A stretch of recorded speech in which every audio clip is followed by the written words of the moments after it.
You're listening to a special presentation from Night of the Living podcast, Zoned Out, the Twilight Zone, revisited with Freddy and Joe and special guest for season 2 finale, Matt Hoffman. Hey. Woo! We did all kinds of technical gobbledygook before this and talked about dreams and connected and Our hopes and dreams. What we want to be when we grow up one day. we all decided firemen. We're all just going to end up in Willoughby. I legit, as a kid, wanted to be a fire engine. So Really? not a fireman, but I wrote down firemen or fire Ridden engine. around by a group of burly men. burly, half naked, Okay. men with the hats on. It's your dream. That's pretty deep. A lot of people's dreams, I feel like, more than you would think. That's school counselor worthy.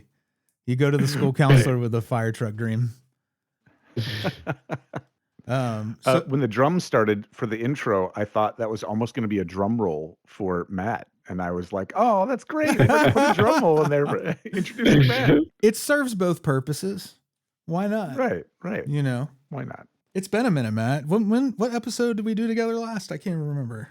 I don't remember what it was, but it was like middle of season 1. No, we did the season 1 finale. Would have been it. Definitely. Yeah, we did that. And then we did something. We did the Howling Man together, didn't we? Yeah, we did. Was that season 2? Yeah, that early season 2. It's so long. It's crazy. It was season 2. Yeah. Okay, yeah. I'm pretty sure that's season 2. Now I got to verify myself because if it's not season 2, I made a big mistake. It is. You're right. Oh, It okay. is season 2. It is. Spoiler alert when we get into our favorites. But yeah, so it's been a minute and we're together again. And I can't believe it's the end of season 2 of the Twilight Zone already. Man, that flew by so quickly. Yeah, it went really quick. I was surprising because at the beginning of this, I was like, "Oh man, this is not a haul, but it was awesome to kind of get through season 1, feel like a sense of accomplishment, like we're getting some episodes down, and then now it's done with season I'm 2." curious. This will have to be a part of the discussion. I won't be a part of, so I'm just going to interview you guys on this because you're so immersed. When it's all said and done, you've burned through season 1, you've burned through all of season 2. What do you think you prefer between season 1 and 2 now? Oh man, that's a toughie. As a holistic collective, I'm gonna say, just looking at my ratings from the first season and this season, I think the second season I prefer. I think they upgraded. Yeah, a little bit. Oh boy, now I gotta really look at my same thing or season 1 and season 2. Well, you also, it makes it a little hard too because in season 1 you get 7 more episodes than you do in season 2 to work with. So if you handicap season 1 for having the extra 7 episodes, then season 2 is definitely the winner. I would say, yeah. You got 29 episodes in season 1. Or no, I'm sorry, that's season 2, 29 episodes and 36? Yeah, in season 1. So that means that we are in the 70s, right? I think I had more. If we rate on a 1 to 5, I think I had more rated 4 episodes from season 1, but I had more high quality, 3s and 4s and 5s from season 2. So I don't know. Yeah, it's a good question though, man. What about you? Do you have an opinion on this? I mean, I haven't been in them. I just see them when I see them. Recently was the New Year's Eve marathon, so I binged. There's something about that. I know we have Pluto and you can just watch them anytime, and I do often flip them on. But there's something fun about those marathons, the sci-fi things, and just sitting through them. Yeah. So I see them here and there. I don't know. This season 2 is so. I'm looking at the episodes right now. They're so. I feel it's polarizing. There's a lot of just killer classics, The Howling Man, The Invaders, Real Martian, and then there's just these kind of weird oddball ones like Rip Van Winkle, Capel, Mr. Dingle the Strong. I'm looking at here, just the one with the bottle man in the bottle. So yeah, it's just weird There are things some that weird ones. Yeah. There's some that aren't served very well, like the Rip Van Winkle caper is not served very well by its title. Sorry if Rip Van Winkle Caper was one of your top picks this season. I didn't mean to offend it. No. I don't know that that's anybody's favorite episode of the Twilight Zone. That's the bewitching pool of season 2. Oh, yeah. Although it's not a terrible episode. It's, even though it's Twilight Zone's like pizza, when it's bad, it's still kind of good. In my humble opinion. I like that. You never heard that expression before? It's a great one. When it's when it's bad, it's still good. Yep. It's like it's the worst episode of Twilight Zone is still better than, the best episode. I'm going to say of Home Improvement. I'm How dare you say it? It's a bold statement. I realize it. Hey there, Tim. Damn, that's a fine series. No, I'm kidding. Let's see. We did what we did last year. So what we did was we scoured through the entire season, each one of us, and picked our top 3 episodes. Which is, I'm pretty sure that's what we did for the finale of season 1. And I'm doing this from memory, y'all. I don't go back. Yeah. So I think what might be cool is we did a round robin last time where we just each shared one and discussed it. So I think, Matt, you being the guest, maybe you should go first. Sure. And we all picked different ones this time, I think, as best as I know. So that's that works out differently. I have to pull back the curtain a little bit. I know this is no fun for you guys as creators of this podcast, but in the interest of audience, so I got called for this, right, to come on, and I go to pick my episodes. I was surprised at when I got called because it was so recently. They've done so much work in their podcasting, and the last time I was listening to Mr. Dingle, it was like very mid-season. So why I'm telling you this, audience, is because I might say things that has already been discussed, and I come in. I always say I'm a fan. I listen all the time, and you guys are gonna go, "This guy's a poser. Why is he talking about all these things that they already talked about if he's such a fan?" And I want to tell you, audience, I am a fan, but they did their homework. They've been burning through these Twilight Zone episodes at a crazy accelerated speed. So as I speak to you, Mr. Dingle has just aired in this podcast. Matt, I feel like one of those monks that when I'm doing Twilight Zone work where you see, they're in that elevated seat writing illuminated manuscripts for the church, and their bodies all hunkered over and distorted because they've been doing it for so long. That's me in the Twilight Zone these past couple of years. I believe it. Oh, in the background, you got all this music going. Just constant chambers. work. Well, all 3 of my episodes have not been covered yet, or they have been. They have been, but I have not heard them covered yet, or as an audience member. So I'm going to start with my number 3 of 3, my least, and it's one I picked. I honestly, there's these episodes of any show, I guess, Twilight Zone certainly, where you don't really can't explain why you like them. You just do. They just like hit you. And as I try and talk through this, it's even kind of a silly episode, but I've always liked it, and I've always liked it. Something about it, also Twilight Zone specifically for me, I ebb and flow with my interest of these episodes. As I age, I appreciate these differently than I did. Sometimes the sillier ones aren't as good, and the more deep ones get better to me. Anyway, this one's always just stuck with me, and it is The Silence. And I like, it's just a good, fun story. It has, much like kind of Eye of the Beholder, which is another classic, has 0 replay value. You're just basically, when you've seen what happens, you're like, oh my God, it's a great, great hit. But now you've seen it. But I've always liked it. I like that it's one of these Twilight Zone characters where you don't particularly like either of the 2 protagonists and antagonists. They're both sort of miserable, annoying, irritating people. Usually Twilight Zone has like someone you're rooting for, an underdog, or someone who like learns a lesson in the process. Both of these people are shitheads, for their own reasons, and there's an appeal to that to me. And then as I was watching it again for this podcast later in life, it struck a bit of a personal chord to me.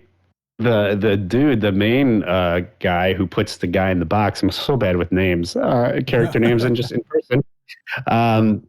It's got a little bit of Big Brother vibe. He's kind of like a host. He talks about how the room is outfitted with microphones and cameras, and we have all of your living needs provided to you. I was getting a little PTSD. I'm like, I've been in this guy's situation before. I wanted to cut my throat too at certain times. So if you guys listeners, if you're just dropping in for this episode and are not familiar with Matt's history, Matt was a contestant on season 14?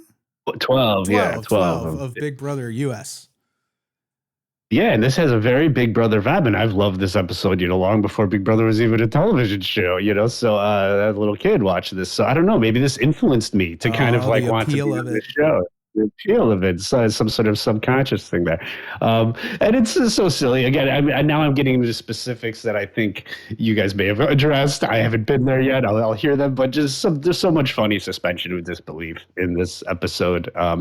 Just everything about it. A lot of like Eye of the Beholder too, where like once you've seen it and you're looking for it, you can almost see even the technical production flaws. In this one, once you know the twist, you can see that the fucking scarf is hanging below where the scar is the entire episode.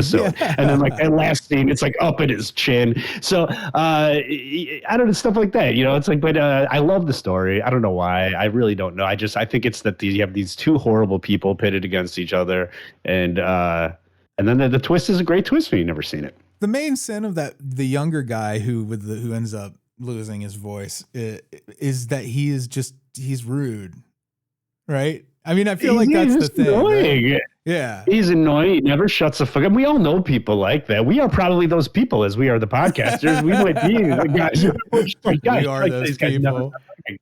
Yeah, it's just to our friend. And yeah, it's just he's just annoying. I love that episode too, though. I feel like it's just got sorry, I had to check something. My arm. I had a medical device that was on here earlier. I'm just making sure that it is good to go and it's fine. You gonna make it with us today? Yeah, I'm gonna make it. I'm gonna live through this podcast. Yo. It's what it feeds me while I'm doing Twilight Zone stuff. It's just a tube that goes into my body and feeds me basic nutrients. We fill it with Huel and Prime. Boost. And some boost for my age.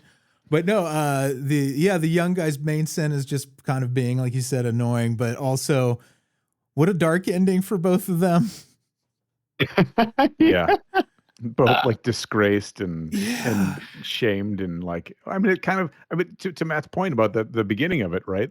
They kind of both get their comeuppance. Yeah. It's like, all right, well, you both sucked anyway, so. It's like a reverse gift of the Magi where he's like, I love to talk. And the other guy's like, I love money. Yeah. And he's like, I spent all my money trying to get you to shut up. And he's like, I shut up trying to get you to spend all of your money. I love that. It's fun. Reverse gift to the Magi. Yeah. The white elephant of the Magi. Right. So, Joe, I guess, are we done talking about the silence? Was there any no, that's definitely not. Such a good episode. I think that's good. Definitely. It's so original. Yeah, especially back then. Mm-hmm. Yeah. Very Shyamalan-y for its day. The twist, yeah. It was so interesting the way they made the room too, about like, clearly, you start breaking down as we'd say, Andy would say, carsing it, and you're like, "Where's his bathroom? Did they install plumbing for a toilet right in the middle of this like shower?" Room? Yeah, right. Yeah, maybe that's why it's in the. I don't know what they call that area, but it looks like an indoor greenhouse that they put him in, doesn't it? It's like just a glass room. Yeah. Did you know the story? It's Matt, since you haven't listened yet, maybe it'll come as a surprise. But do you know the story of why they only shot that actor from his right side when he's talking to him in the scenes where he's the older guy? Do you want me to tell you now, or do you want to be surprised when you learn it later on our podcast? I don't know. I'll tell you now if you want to know. Oh, yeah. You wrote me in. Yeah. So he was hitting on a lady he shouldn't have been hitting on and got his ass handed to him. Is the legend? Bruiser? Yeah. Steiner? Yeah. His whole side of his face was messed up from it, and they told everybody it was a fall. And then they just shot the rest of the episode. That's why he stands like this against the glass all the time with his one side of his face. The dude with the scarf with the cut on his face? The older guy. Yeah, the old guy was hitting on a chick? He was like 80. Yeah, I didn't realize. Well, how old? Well, he was 1961, 80. What he was probably our age. Really? That is a player. Yeah, it didn't work out. He got his ass I guess to him. Not. Yeah, what chick's going to want him? That's crazy. He's like ancient. But it does make him look really duplicitous. Yeah. Like as he's got his face half shown up there. It's like very artistic and you're like, it was a happy accident as far as the art goes, right, Joe? Like you're saying, like it's totally. Like now he's menacing and weird and he's hiding something. He's got like beats the girl about like, I'm on the Twilight Zone. And she's like, I don't care. You're gross. Come on, I can let you meet Rod. I can introduce you to Rod. Get away from me. Come talk to me when you get on Gunsmoke, loser. Do you know Andy Griffith? Do I know him? All this, or do you know my sister Eileen, which we keep seeing ads for? My sister Eileen on your CBS station. Right after this ad from Oasis cigarettes. All the promotions, Oasis is big this year. This season rather. All over. All right, so I went. Ended up going with Dust as my number 3, and why I don't. There's something about it, and I think it all boiled down. I was trying to process why it stuck with me. And there's a number of different features of it. One, I've never thought of myself as a fan of Westerns, but I find myself kind of connecting with some of that, especially in the Twilight Zone. They really do Westerns with kind of that cool twist. If you think of something like Bone Tomahawk or some of these other Westerns that you can see where there's some other element of it that makes it really interesting and engaging. Otherworldly. Yeah, totally. And I do like the other Western episodes of Twilight Zone, but something about this one, in addition to that Western theme, the characters were all really strong. They're all very archetypal. I liked the interplay between the characters because even the villains were like, ugh, I hate this guy. I really hate this guy. It's like, oh, wait, I'm supposed to hate this guy, as you're watching the episode. And it's all centered around the story of mistakes made and redemption. And I love, that's like a great plot for me for a Western is this, somebody messed up and then there's some sort of disaster, some sort of, heartbreak or some sort of misery. And then there's some element of like forgiveness. There's some element of change at the end. And that's why I really engaged with this one because it's got all those pieces of it and it's got some little piece of magic in it, right? There's something that Serling tossed in there that's like, okay, at the end of the day, there's some fluke thing happens and that's what sets the whole story apart. And all the pieces where the village came together to raise the money for the guy. And do you want to explain in case people aren't fresh on Dust? Oh yeah. Sorry. Yeah.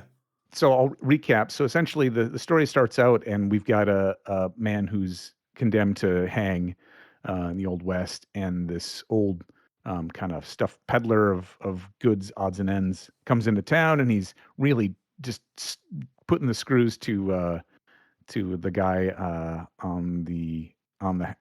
Luis on the hanging block, and the sheriff's like not having it. He doesn't like the peddler. He's not happy about this guy hanging, but he realizes like, hey, you did break the law, so you still got to do it. So is that idea of acknowledging that this person made a mistake, however they do have to account for their mistake. And then you bring in the nasty gross villain dude of the picture, right? Yes. Not that we have anybody contemporarily like that. So he comes into the picture and he's just being a bully, and it's like, well, yeah, you're being a bully because that guy's behind bars, So he's doing all this, and then partway through the episode, we start to see the people who lost their. This guy who's condemned to hang. He's condemned to hang because he got drunk and rode a wagon through the town, and when he did, he accidentally killed a little girl who was in the town. And so partway through you start seeing the parents kind of marching through the town and people interacting with them, but they're just in this deep depression. And then, not to stretch the whole thing out, but you get to the hanging, and the hanging rope was sold by the peddler, so he's got a personal stake in this and he's real excited to see him hang. And it's a brand new rope, they emphasize several different times. And as he goes for the hanging, the rope breaks. And suddenly we're at this moment of like, well, what happens now? Because that was totally unexpected. And in the meantime, before this, the condemned guy's father has reached out because the peddler said to another character, if you get this magic dust. I'll sell you this magic dust, and that will change the hearts of all the people in the village. And so the guy's father, crazy desperate, goes and gets money from as many wherever he can and sells it and buys the dust. And then at the very end, as he's about to hang, is tossing the dust over the people, trying to be like, "This will change your hearts. This will change your hearts." And people are laughing at him and stuff. And then the rope breaks, which was totally unexpected. And what I love about that, it's a little bit of nuance in there, in that they tell you where he got the money. And he talks about the village, people in the village who were like, "I've got nothing, but if it will save your kid, I'll sell my means of transportation. I'll sell my horse." Another one that was like, "We're going to sell all of our stuff just to keep that community strong and to save one member," on a fluke. It's just, I don't know. There's something about that. It's like It's a Wonderful Life. Together. Yeah, it's just a beautiful moment that, and then again at the end, the rope breaks and the sheriff is like, "This is," he's kind of like, "Well, I'm not sure what to do either." And he turns to the parents, and the parents through this whole thing have seen all this happen. They've been very silent, and they're like, "Well, what are we supposed to do?" And he goes, "Well, this is really up to you." And so the parents look at each other and they go, no more death today. And they make that conscious decision to say, this is divine intervention. We're not going to have any more death. We're not going to condemn this person. Clearly they've been through whatever. And it's forgiveness, and everybody goes home. And it was like, that stood out to me as just such a, I don't know if that would happen today. Well, I think he was boldly like anti-death penalty in this, in a way. Like, I mean, beyond just the message of the magic dust, like the idea that if people are like, "We stop this now, no more people die." Yeah. That's reality. Right. That's anybody, that's any voter and any politician's call, like we either do this or we don't. And it doesn't minimize the tragicness, and it doesn't minimize the horror of what happened, but it tries to acknowledge like what that was. So I don't know. Yeah. There's something about it, and I'm not sure I would make the same decision in their place. You know what I mean? I can't say that. I'm not in that. You're bloodthirsty. Never been in that position. Yeah, I am a brutal barbarian. But yeah, there's something about it that stuck with me, and the beauty of that, and at the very end, there's this moment where the father and the son leaving the gallows are like crying and laughing, and there was something about that moment too that stuck with me, that they walk right past the camera and you can see all this emotion on their faces. Yeah, so I don't really know, good performance there. That moment, I remember that as burned in my memory. It's like pretty moving. Yeah. Oh, and then the very final piece that stuck out to me is the bad guy, the peddler at the end, the little kids who are from the families where the money was gathered. He tosses the money back. He's like, "This is yours anyway, take it." And so the kids take it, and he starts walking off, and then his heart is changed, right? He's like, "It was brand new rope. Huh. That's really weird." I just love it. There's so much change, the possibility of change, the hope from all that really stuck with me. So it's, especially these days, it resonates, and maybe it wouldn't be the same later, but right now, yeah. So that's it. Yeah, I think I agree. I think I even said on an older podcast I was on with you guys at some point that I also hate westerns, except Twilight Zone just does something about them. They really do them well and nuanced. It's absolutely true. This always had the vibe to me of like a Western Night of the Meek, like just in spirit. Yeah. It was like if you kind of flip that to a different season and a different time. But it had that spirit to it. And I think there is a consciousness in making the criminal like Latin American or some sort of minority. That's a very like Rod Sterling thing, and having the sympathizers be, the Caucasian, the sheriff, and then the family who ultimately forgives.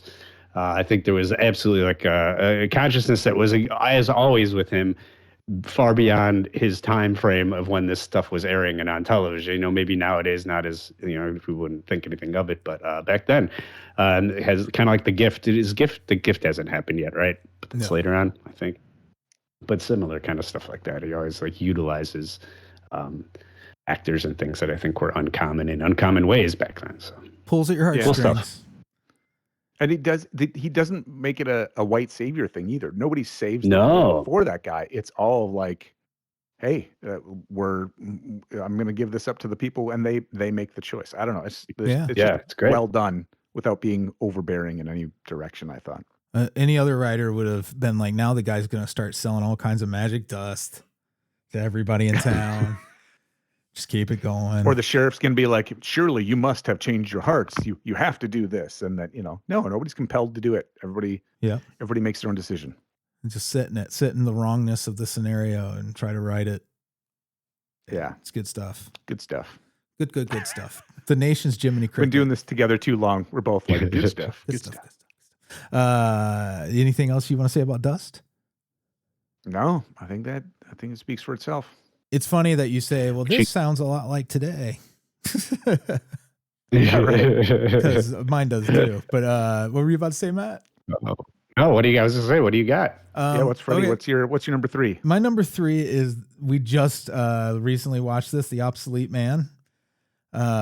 So this was like the first episode of Elliot Silverstein, the director, who does some decent episodes down the line. But I found it interesting that like all 3 of my picks, each one was by a different director.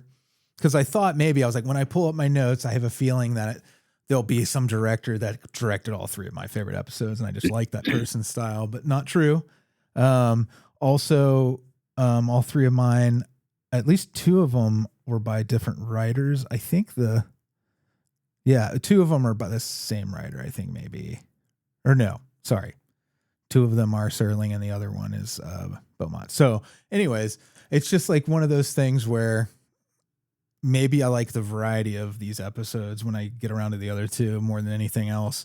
But this one is like the real political episode that I feel is like got the strongest point maybe of a lot. I mean, this thing is up there.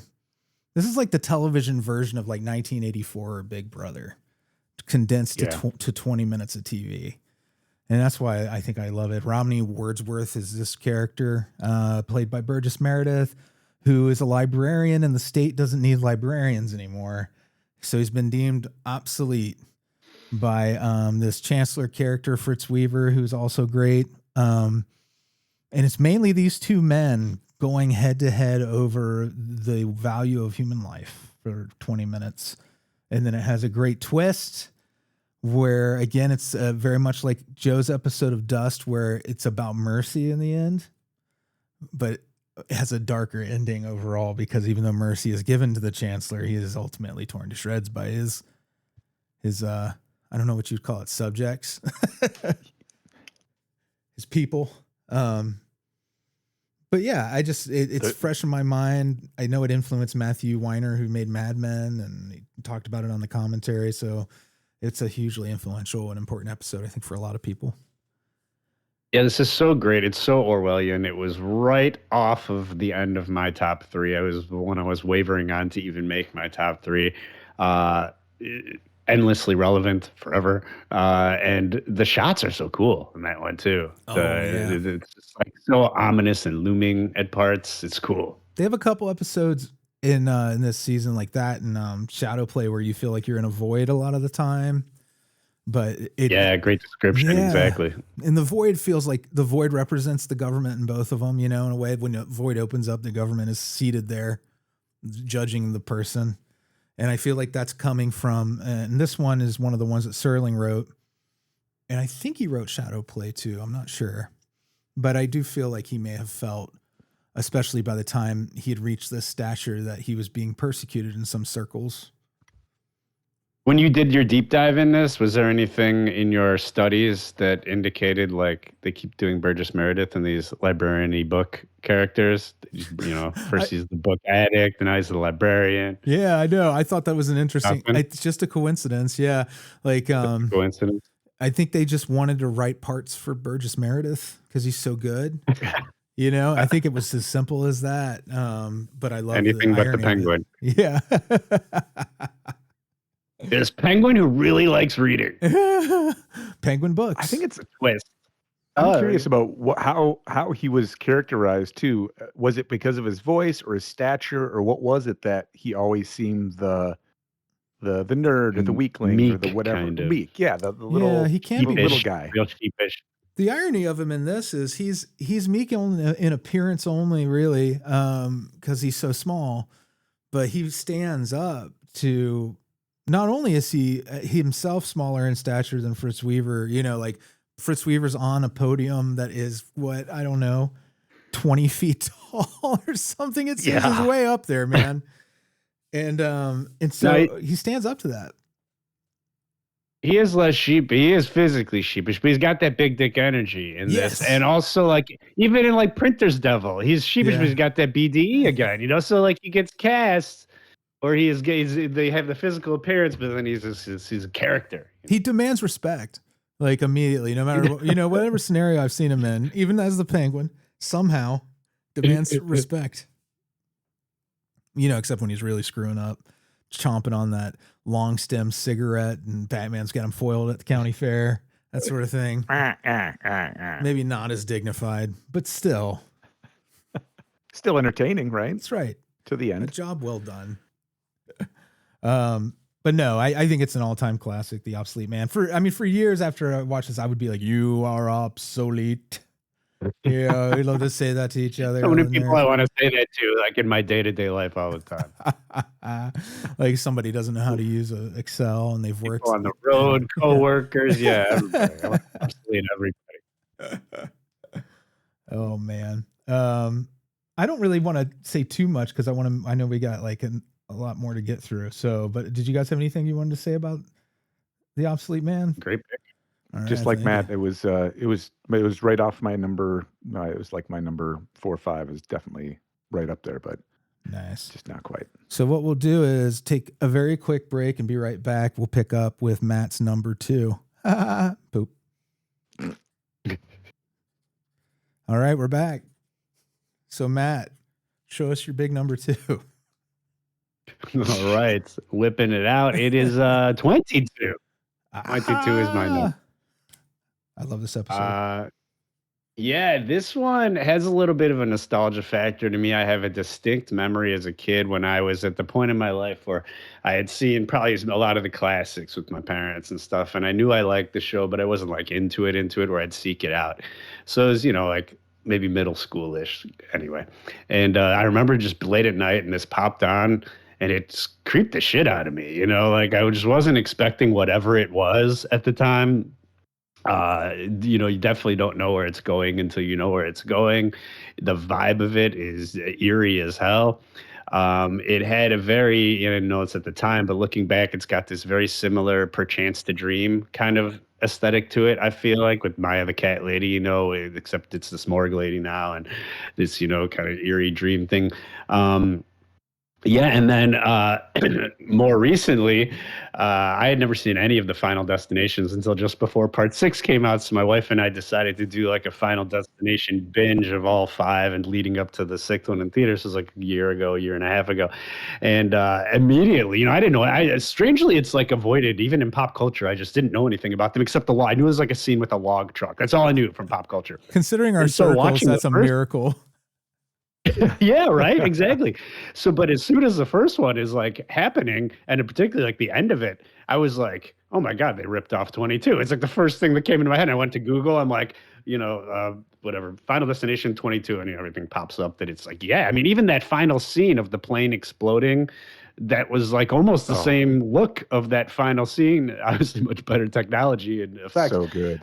It's Final Destination. I can't believe that never like crossed my path that I never knew that before. But wow, it is like he's right there. And the writer's open about it. I think like that inspired it. Yeah, that's when I was Googling it. He did say, it was like very open. It was kind of interesting. He's a good guy too. Yeah, great. That writer. Do you know him? Just through Horror Hound. But just you spend a weekend close. We shared our tables were like next to each other. Oh, for that'll weekend. do it. Yeah. So bullshitting, and he's just super sweetheart. Did you talk any Twilight Zone with him? He's got to be a fan. I mean, the funny thing is, like, we didn't get to talk too much because I hate being at my table. I find reasons to wander around and go to the hall and stuff because I get antsy and bored sitting there. So I tried Yeah, to wander around, find the morgue. Yeah, I wish I had talked One to him more, more Freddy. now. Yeah. That terrified the shit out of me. The Twilight Zone version of this story, and it's so because they did it in that movie, not Dark of Night. There's an anthology film from the 40s that is called, I'll remember it later, Dead of Night. That's what it is. And this is like the first time that I thought the first time I saw the 22 style story, but in my research and going back and learning about classic films where I'm like, this is the earliest I can find telling this same story was in that. Have you seen that, Matt? I think you'd love it if you haven't. No, and I love anthology movies. I'll have to check that out. Yeah, I'll send you a link. And then, yeah. And getting into, of course, specifics you guys may have covered that I had like something that is just funny to me. She's a stripper. I mean, they say that straight up. She's a stripper. It's just about she's had an agent for 12 years. What kind of stripper has an agent for 12 years? I love that. As I was rewatching it, I'm like, it's so funny. And then, like, I don't know if you guys picked up on this at the end. She's about to check out of the hospital. And the doctor makes some comment about, I'll be visiting you and I'll see you in the front row. What the fuck is going on here? And creepy that dude was. Yeah. And of all actors to do it, like it's Dr. Smith from Lost in Space. Yeah, Jonathan Harris, it's so great. And then the other thing I found great, just a little quick scene. Again, maybe you guys covered this part at the end when everything's kind of culminating and she's about to get on the flight and everything's like hitting its marks when it needs to hit the marks, and the glass breaking is the woman dropping her vase. And that entire interaction, she bumps the woman drops her vase. The woman who just dropped her vase just kind of like goes like, whatever, and turns around and walks away. This chick just walks away. I'm like, what is going? This whole interaction was so funny to watch. Do you feel like oh my god? Oh, sorry. Go ahead, Joe. It just occurred to me. I just realized that the dropping of the vase tied back to the dream where she knocked the cup off of the nightstand. You should have had me on for this episode. I did not make that connection until I was like, why does she have a vase? It was always befuddled me, like, why is that happening? It's so confusing. Just for the credit, just to break it. It's only exists to be broken. To shatter it, to get the connection back to the dream, to be oh my God. Mm-hmm. Hey. Look at that. Do you feel like the lady who played the vase lady was like, shouldn't I react? And then shouldn't I give a shit a little bit that it just broke this vase I'm trying to take out with me? And they were like, no time for that. Notice that this happened? Yeah. They're like, you're I've been late for your flight vase for 3 days and you just vase. broke it. I don't give a shit anymore. Also, carrying a vase around the airport's a weird thing. She's like, I don't trust my luggage. It'll get broken. That's another Twilight Zone episode. I'm super curious. Sorry. Yeah, go. Yeah. Oh no, I was just saying. She just carrying the vase. Yeah, the irony is that she decided not to pack the vase in her luggage, and it got broken anyway. Sterling comes out and is like, "See, it could happen anyway." And somebody just hands her one at the last second or something. Yeah. I'm curious. Did you guys? I felt that this, Matt, when you talked about it, waking or seeing it late at night. I mean, that sort of vibe hit me a lot of times with watching episodes of like Dark Shadows when it was in the video style. Something about this episode being video really stood out to me as making it more creepy as opposed to almost all the other episodes that are shot on video. This one really, I think, benefited from that. Yeah, it feels like you're there, like in this dream. Yeah. It's weird. And you feel like a dream. Especially Oh, I'm sorry. I was just going to say that you can feel like a dream is more surreal if it were shot in video than it's shot on film, because in your dreams it shouldn't look like video, so it's like, there's a little fight in there. Yeah. And the plane crash, especially at the end, is just, it's crisp and it's visceral. It's like, oh my God, that's actually happening because it's on video, it's just a different feel to it. I don't know. Should we explain to Matt what dreams are? Yeah. He had his first one last night.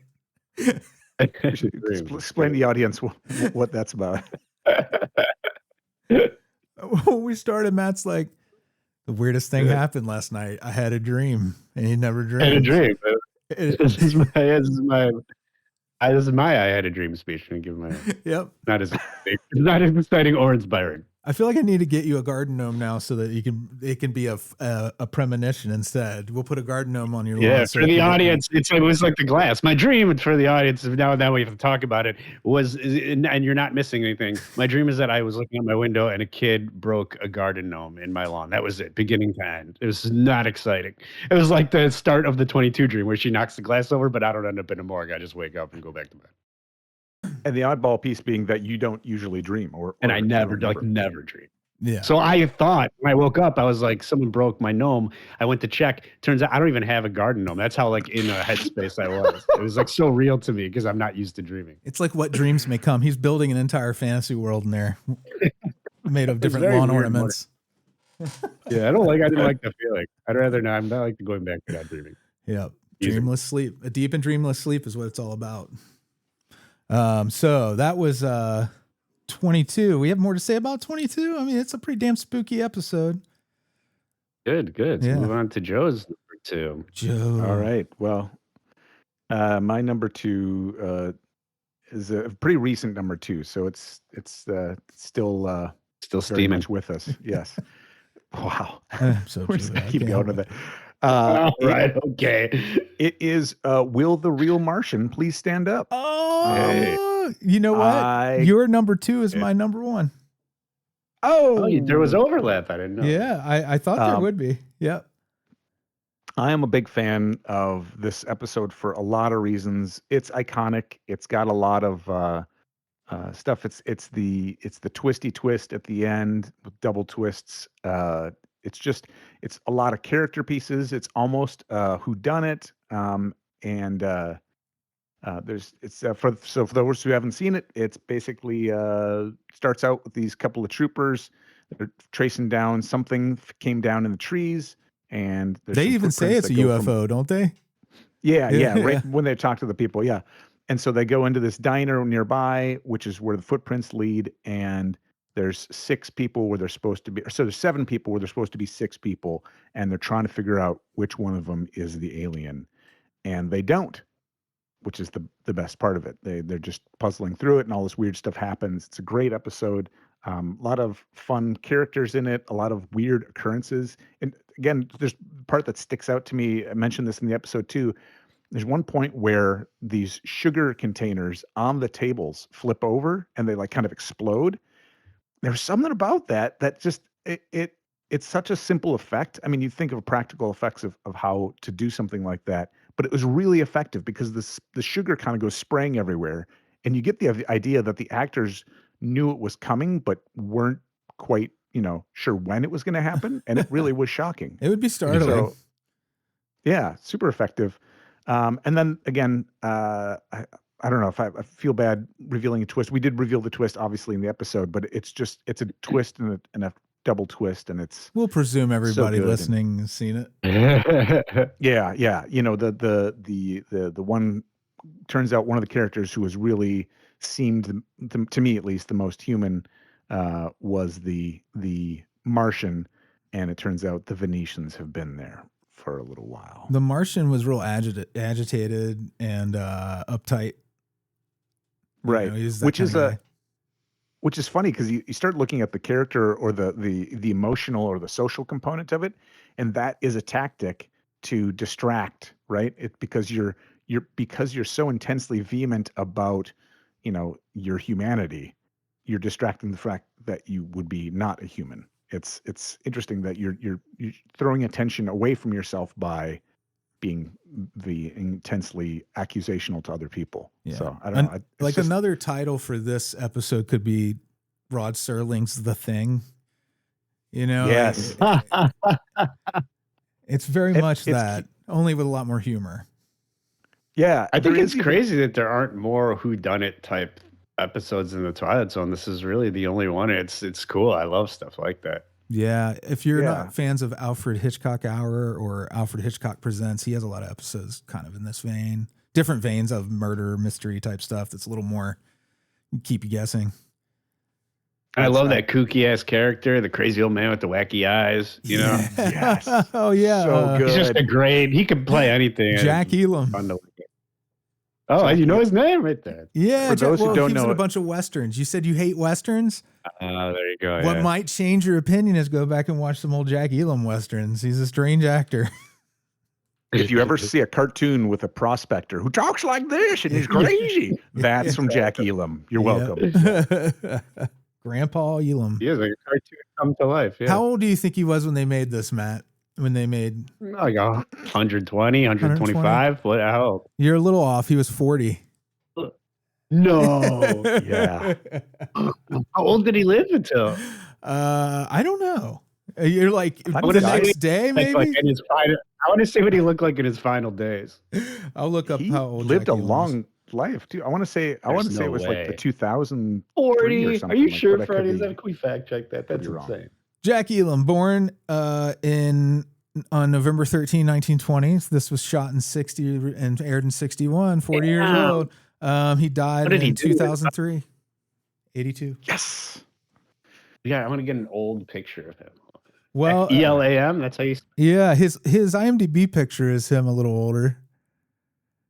You know, I think part of it is the eye injury he has where one of his eyes doesn't move. And that part of his face just looks a little older because of it, I think, too. Well, and the whole he's got a real kind of grizzled look, and Yeah, it's kind of the whole Marty Feldman effect with the eyes. Yeah. He honestly looks the same, just a little heavier as he gets older. Yeah. He could be like a man in my family, like the men in my family. And my dad's side of the family, they have Jack Elam vibes, a lot of them. Oh, so yeah, just a great all round, a lot of good characters, fun twists, well written story. There's lot of kind of interplay between the characters, and then it wraps up in a nice fun bow. So really love that episode overall. Me too. And it's man. for those So who good. don't know, the Venetians at the end. It's Barney. Is it Barney Phillips? What's his name? Yeah, that sounds right, but I'm gonna double check for you. It was Barney Phillips. You got it. Yeah, he's got his little cook's cap on the whole time, and he removes it at the end, and he's got a third eye, which is totally fake looking now. But if you think about it, the technology at the time, it probably looked kind of real in the special effects of the 60s. They made it move a just little. a great, Just Yeah, barely. did it? Just barely. Wow. They had a thing That's to make funny. it move, but it does. It's almost imperceptible. So yeah, that's my number 2. Was the Martian in any other Twilight Zones? He had such a look. The guy with the Yeah. third arm guy. He had such a Twilight Zone look to me. He was in 4. Lateness of the Hour. He was. He looked very familiar. Purple I Testament. couldn't peg him. He was in the Purple Testament, a thing about machines in miniature, which we haven't gotten to yet. Think about machines. That's right. Of course. He was, okay. Wait, no. You're saying Barney the Phillips. Martian? Oh, Barney Phillips. Yeah, yeah. Wait, are you The talking about the arm guy. Venusian, the bartender? I'm not the arm guy. No, the arm guy. The Martian. I'm sorry. Yeah, he would like Joe. He was also in several, or I think at least 2. What was it? Ross. He was in one where he was like, was it a thing about machines or Uncle Simon? One of those ones where he's like the He's dad the of a rich doctor. house of bullshit going on. He's the doctor in the Lateness of the Hour. Yeah, Dr. Lateness of the Lawrence. hour. Lawrence. That is what I'm thinking of. That's what I was. With the robots. Yep. The robots. He was Exactly. gonna be the doctor on Star Trek. That actor for when they first did the pilot, he was the doctor, and then they switched him out for DeForest Kelly. Different character, but same guy. That John Hoyt, right? Does that sound right, Joe? Sounds I think you're right. Yeah. So Yeah. Ross, yeah. I thought you were talking about the bartender before, Matt. That guy's got a great He's face. definitely been in a He's got one of those faces. Freddie. Yeah, Freddy. I think we're Is it wrapped me? on Yeah. Martians. It's up It's to you. you. Yeah. So, well, my number 1 would be Martians. I love Martians. Or no, actually, you know what, Joe? That was my number 2. Oh, That was all you right. guys both had the same? We had the same number 2. Yeah. Cause my number 1, should I go ahead and do my number 1 or should I wait until you guys have? I'll do mine. And we'll go for it. The Howling All right. Man. Ooh, So yeah. Great pick. And the reason is this to me is like a pure horror episode, and I'm a sucker for the horror ones. This was the 6th of 9, directed by Douglas Hayes. I just think he's awesome. Charles Beaumont wrote it. It's like the dream team there, those two together. what was it? John Carradine is the head of this hermitage of monks out in the middle of Europe. So good. Who was it? Comes along, H.M. Wynant, right? Who plays David Ellington, stumbles in from the storm, needs a place to take shelter, but they're like, we have none of that because we're guarding the devil's in here, man. Get lost. The Howling Man, Robin Hughes, squirreled away and this reminded me of Baldur's Gate. Now that I'm starting to talk, we've been playing too much Baldur's Gate. But it feels like, do you open the door? What's the choice? Do you unlock the door, remove the cane, and let the Howling Man out? Because the Howling Man says that the priests are bad guys. Do we trust him? And I love that he's telling this story from the current time, 1961, and telling his housekeeper, I don't remember, on a stormy night, that not to let the man out of the room here, because he's telling her the whole story the whole time. So it's a story within a story within a story, because then Carradine tells him this a story too. I love that. The nesting stories and the atmosphere is creepy as hell. The weird angles make it very like nightmarish. The housekeeper does let out the devil, right? At the end. That's just like, to me, then one of like Rod Serling's most poignant and timeless messages is that you just can never find good help anymore, right? Oh, wow. Yeah. Wow. They could That's not what he was keep trying to say in this episode. This is one of really like the one of the more meaningful Twilight Zone episodes. This is when you know he had money. You're like, he had that season 1 money already had come in, and he was on his third housekeeper. Yeah, he's trying to send a message with this. That lady comes back, Freddie, you said, actually, in Twilight Zone. does she? Yeah, she comes, real housekeeper? She does in the last rites of Jeff Myrtlebank with Jethro Bodine in the lead from the Beverly Hills. She did a really good job of moving that little connector off. Yeah. So. The little cane, it looks like it's a little shepherd's crook, and it's only 4 inches long, right? Yeah. That's all it takes. You said Baldur's Gate. Now I want a Twilight Zone based on that. Well, I lost both of what you said. It says a little travel staff in case you're out in the wild traveling. You meet the devil, you got to pull it out of your purse. You have one on hand. Like Travel Scrabble. I was saying I want to see a game based on Twilight Zone where all you do is go around like Baldur's Gate and make choices on stuff. Oh my God, it determines the rest of the game. How much fun would that be? That'd be incredibly hard to write, wouldn't it? You'd have to flesh out all the wrong choices and the right choices and all the irony. What you have to milk it for maximum irony in every choice. Oof, that'd be a job.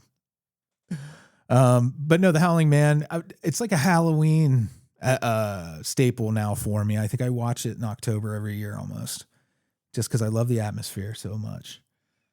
Do you guys have anything else you want to say about that episode?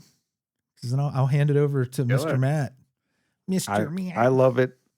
It was right up there with my Eye of Beholder and some of those other super great ones. I liked it a lot, but I didn't pick it.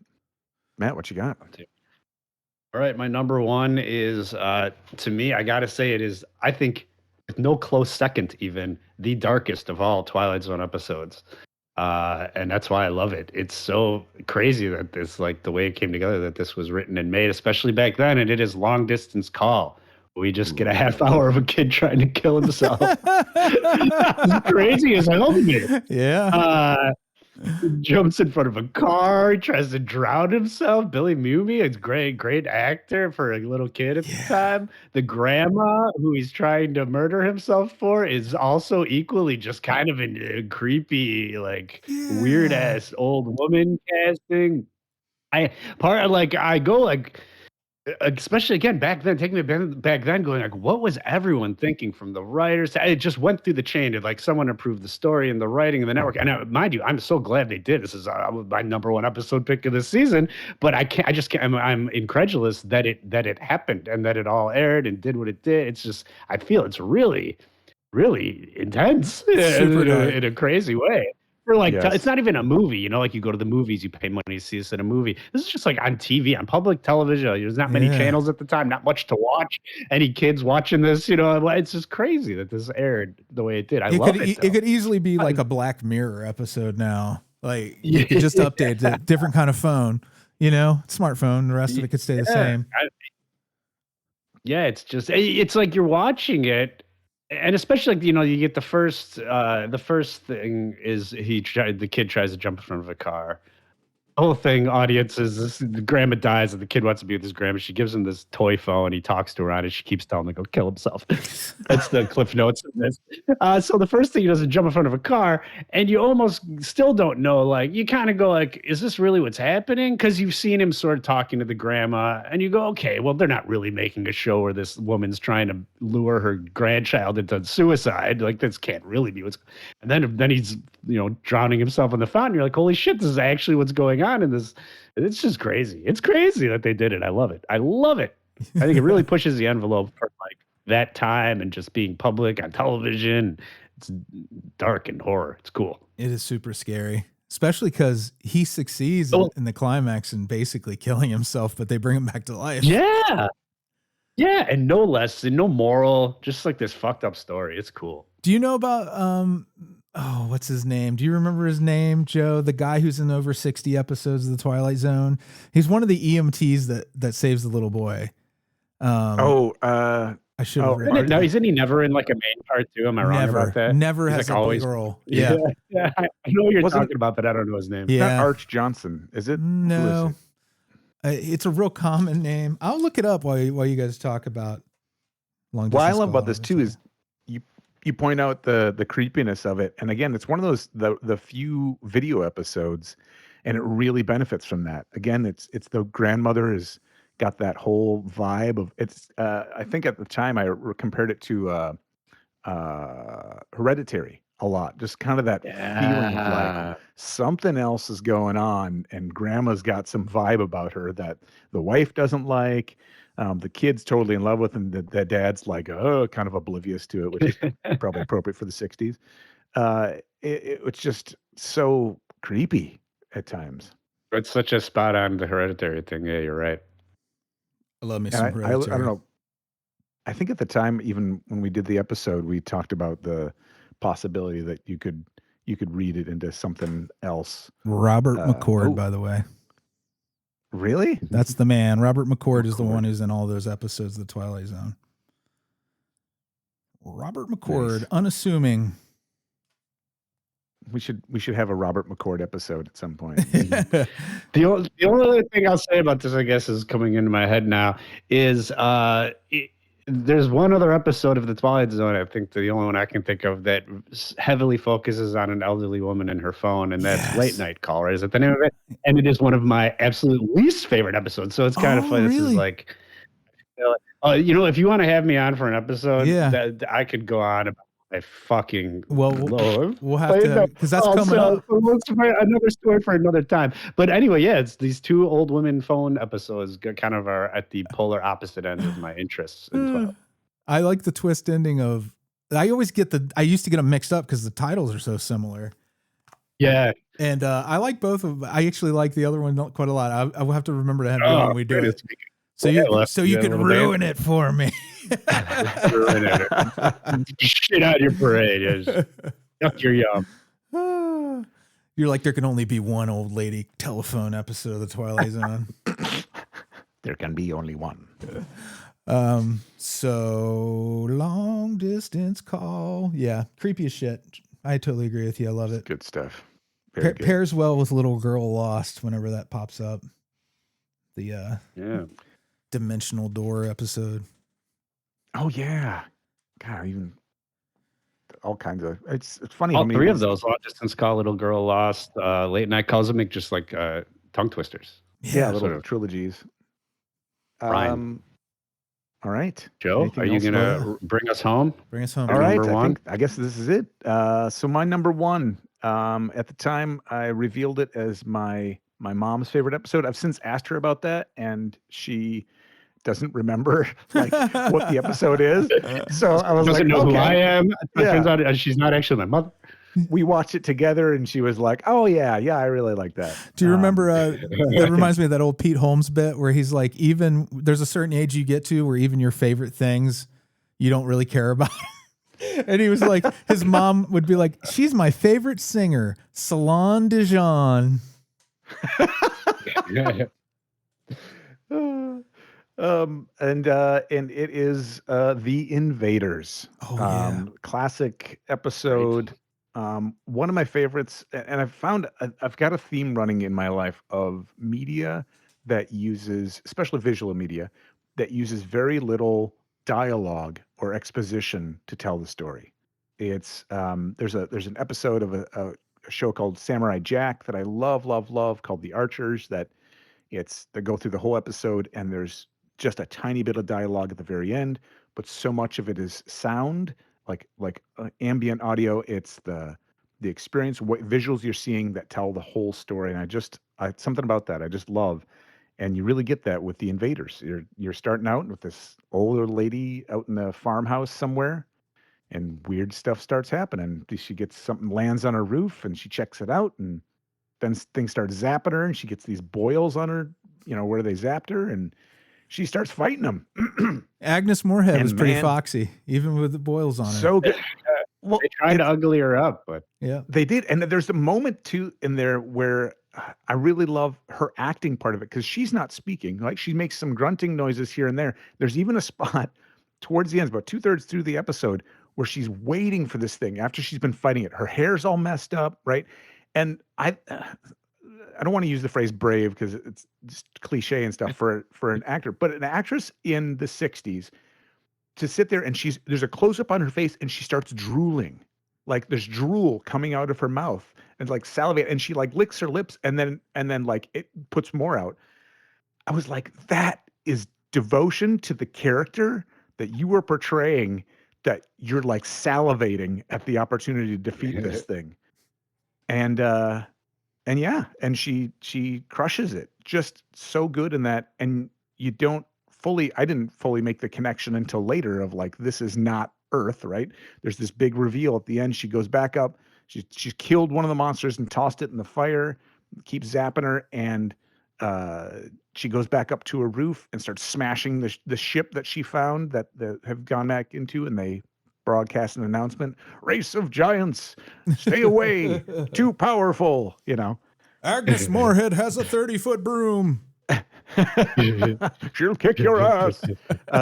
But there's other moments of it too that stand out, like, again, the subtlety, the lighting, and how they did that, being in a old farmhouse. She's got a candle at one point, and they're using the candle as the single source of light underneath the bed, which I was always like, it's gonna start on fire. Manually toasting a slice of bread. Right, yeah. But yeah, I love it. And there was one other thing. Oh, the weird the boundaries that Twilight Zone did with the horror aspects of it. When she goes and reaches to open the door and a knife comes through and cuts her hand. Yeah. And the other part where she's walking along and the thing pops out from underneath. You say the thing. They're so cute though. Oh, yeah. They're just little spacemen in like Michelin suits. Yeah, they're really. They gotta hold the knife with their two hands, like they hold it like between their two hands. Like the little Pillsbury Doughboy or something. They got no grip. Yeah. He's awesome. Got it. Oh, Matt's got him. That's fantastic. Awesome. I gotta get one of those. I could be dangerous. I start putting Twilight Zone stuff in here. Great for our podcasting audience. You can totally get this visual thing. That's right. He has the little poor doomed NASA astronaut in his fat suit. Yeah. And the part where he pops up on the floorboards in a almost like an homage that gets homage later with the Pet Cemetery, right? With the Gage cutting the Achilles ankle. I don't think she quite gets her Achilles cut, but it's one of those, like, man, it's got horror, it's got great storytelling, it's got great acting, and it's a fantastic twist at the end. So it's I think in the large pantheon of Twilight Zone episodes that are basically like, hey, this isn't really Earth, or this isn't really space, or you're not really human, or you're not really an alien. That whole concept, which is like half of the series, this is the best one of those. It's so unique, it's like as you've kind of gone over. And what I think is cool is like in all of those that I've mentioned and all of those that are there, um, you can always, you once you've seen them once, you go back and go, okay, how could I have figured this out, or what could I have done? And in this case, they did such a good job of like creating this world. I don't know, like the set designers, whoever those people were, that was like functional but vague. There was no like technologies that indicated it was Earth, but nothing. It kind of just made you feel like you were like with maybe a poorer person or someone who was kind of like figuring things out on Earth. Though there was nothing like. They did just a good job of making it real ambiguous, where everything made you. This could have been a person living on space because there wasn't. There wasn't technology in either direction. Like you look at, I just come off the top of my head, that Third from the Sun, there was like weird space phones that you could catch in the, in the shots, that if you watch it a second time and go, oh, obviously there's a space phone here. Stuff like that. Like this, I feel they just did. It was real smooth. Yeah. It feels like she's almost in a medieval existence, like in the beginning. Yeah. Where you're like, it's just old Earth. Or it feels like she's living in an illustration out of like a scary stories to tell in the dark book, like just this farmhouse all isolated, in this rickety gray, and it's just fantastic stuff. There's one of the first ones I had on video, stuff. Like when they did the Time Life, maybe the clamshells. This was like presented as episode like 1. Random episodes like hodgepodge together. Is that what you're talking about? Yeah, where they took them from different seasons. I got so frustrated by that because I love the idea that you group them by a theme or something, but it was like, how am I going to see every episode if I have to cull together which ones are on which tapes? Like, forget it. It was hard. But they came automatically every month. So it was like, yeah, all right, man, let's keep sending them. Before they were available, hot and cold running Twilight Zone everywhere you look. Right. So, yeah, just loved it all around. And I think that closes out our season 2 recap. Yeah. Hey. Can you believe it? We'll be back with season 3 next week. Do you know what we kick off with in that season, Joe, off the top of your head? I don't. I think I put a thing in for, let's see. No, I did not. So, all right. Season 3 premiere is going to be. Oh, 2. A good one. Yeah. Speaking of episodes with no dialogue, we're into another one almost. Yeah, no Charles dialogue. Bronson, Elizabeth Montgomery. Charles Bronson. Looking through the episodes here. I just watched Death Wish again for the first time in 20 or so years. Still pretty fun. You know what's funny about that? So a few years back, I want to say, oh boy, now probably it's more like 20 years back. I went to Prague in the Czech Republic, and I tell you what, those people love them some Charles Bronson because he's from the Czech Republic. Yeah. Like, so he's a national hero there. And so I went to the winter market. We went in the wintertime close to Christmas, and you go to the winter market and there's like dolls of like, there's Santa Claus and there's this and this. And everybody had a Charles Bronson doll. Like Charles Bronson was everywhere there. It was bonkers. And I was like, wow. And remember we watched this show. It was like a holiday special with like performers coming on and singers and stuff. And there's this moment where the two hosts, they see somebody emerging, or the one of the hosts sees somebody emerging from this smoke, and she's like, "Who is that? Is it this person? Is it Charles Bronson?" And it's just her co-host coming out of the fog, but she's Charles like, Bronson. "Oh, it's him." Yeah. But that reminds me of that. Was it The Simpsons had Bronson, Missouri instead of Branson, Missouri, and everybody looked and talked like Charles Bronson? Hey there. I was waiting for you to pull out the Charles Bronson doll that you bought in Czech Republic, like Matt did.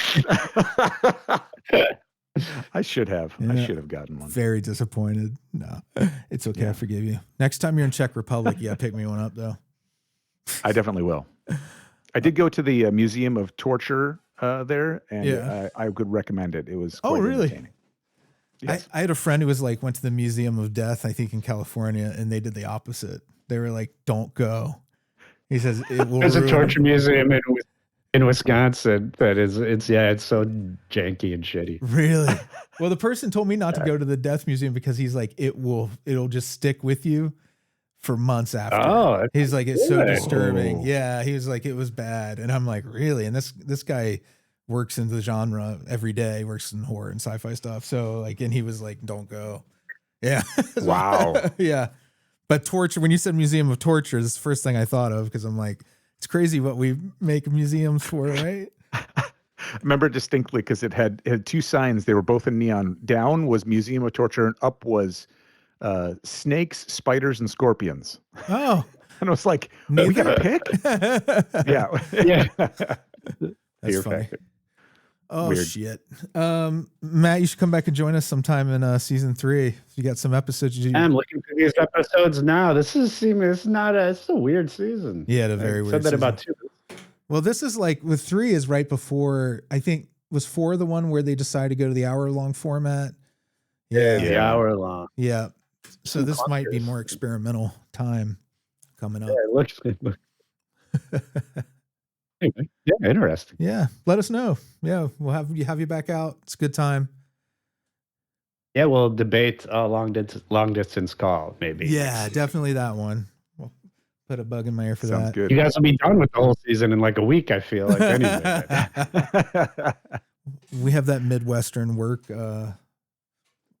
ethic. Do you think you'll be done with season 3 recording before this episode we are currently airing for season 2? Nah, but you know like, what? legitimately, you might. It might be like halfway. Yeah. I've also always considered about whether or not to have its own dedicated, separate feed, because this is part of Night of the Living podcast. Surprised you don't, yeah. It was just one of those things where it was the cost, a little fourth behind the scenes stuff, like of running a separate business. Yeah. So, but yeah, so for now we live with the Night of the Living podcast. We're roomies. We'll be back in 1 week's time with the season 3 premiere. Charles Bronson, Elizabeth Montgomery. Can't wait. Thank you, Matt. Thanks for joining us, Matt. Thanks.